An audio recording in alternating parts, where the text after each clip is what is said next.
بسم اللہ الرحمن الرحیم۔ السلام علیکم۔ بد نسل عورتیں ہنستا بستا گھر اجاڑ دیتی ہیں۔ وہ الگ بات ہے کہ عامر لیاقت خان بھی کچھ ٹھیک انسان نہیں تھا، لیکن ایک بیوی اپنے شوہر کی ننگی ویڈیو بنا کر اس کو سوشل میڈیا پر وائرل کر کے میاں بیوی کی عظیم رشتے کی توہین ہے۔ میں نے کئی عورتیں دیکھی ہیں جو اپنے گھر کو برباد کرنے کے لیے کسی بھی حد تک جا سکتی ہیں۔ میرے پاس کئی کیسز آئے ہیں۔ میں نے خود عجیب عجیب عورتیں دیکھی ہیں۔ خدا را خود پر اور دوسروں پر رحم کریں۔ اب دانیہ شاہ کی کیا عزت رہ گئی؟ میں عورت کو سلام پیش کرتی ہوں۔ عورت میری ماں اور بہن بھی ہے، لیکن یہاں میں بد نسل عورت اور بد نسل مرد کی بات کر رہی ہوں۔ یہ دونوں تباہی کا سبب ہیں۔ کبھی بھی ان کا ساتھ مت دو۔ کاش دانیہ شاہ کا واسطہ کسی ایسے مرد سے پڑا ہوتا جو اس کو بتاتا کہ کسی کی ننگی ویڈیو بنا کر وائرل کرنے کا انجام کیا ہوتا ہے۔ عامر لیاقت حسین کا اپنے بچوں کے لیے آخری پیغام۔ میرے پیارے بچوں، ہمیشہ چاند کی طرح چمکتے رہنا اور اپنے چہرے پر مسکراہٹ کے سوا کچھ نہ لانا۔ میں نے آپ کو پالنے میں بہت مشکلات برداشت کی ہیں، اور ایک وقت ایسا بھی آیا جب میرے پاس 50 روپے بھی نہیں تھے۔ اس کے باوجود میں نے ایک اردو کمپوز کے طور پر کام کرتے ہوئے آپ کو کسی پریشانی سے نہیں گزرنے دیا۔ اللہ تعالیٰ کی نظر میں ماں اور باپ دونوں کا بلند درجہ ہے۔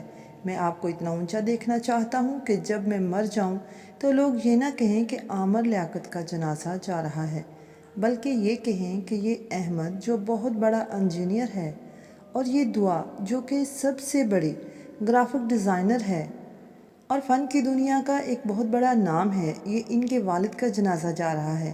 میرا آپ کو مشورہ ہے کہ اپنی ماں کا ہمیشہ احترام کرنا، کیونکہ وہ تمہاری ماں ہے۔ سلامت رہو اور مشکلات سے لڑتے رہنا۔ تمہارا بابا عامر لیاقت حسین۔ میں جب حقیقتاً رو رہا تھا مجھے اداکار کہا، میں طنز و مزاح کا پیکر تھا مجھے فنکار کہا۔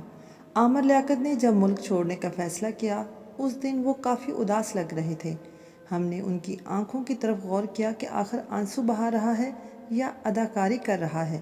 بالآخر ہم نے یہ نتیجہ نکالا کہ وہ تو اداکاری کر رہا ہے۔ حسب روایت اس بات پر بھی بہت ساری میمز بنی اور ان کے ملک چھوڑنے پر بھی مذاق اڑایا گیا، مگر زمانہ اس کے اندر جھانک نہیں سکا اور اس کے اندر کیا چل رہا ہے۔ ہم نے بھی بذات خود ان کو پی ٹی ایم میں شامل ہونے پر آڑے ہاتھوں لے لیا۔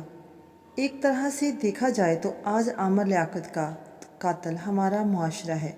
اب جو ہونا تھا ہو گیا۔ انا للہ و انا الیہ راجعون۔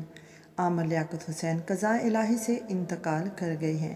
ان کی نماز جنازہ 10 جون بعد نماز جمعہ 2 بجے جامع مسجد عبداللہ شاہ غازی کلفٹن پر ادا کی جائے گی اور وہیں مزار کے احاطے میں ان کی تدفین کی جائے گی۔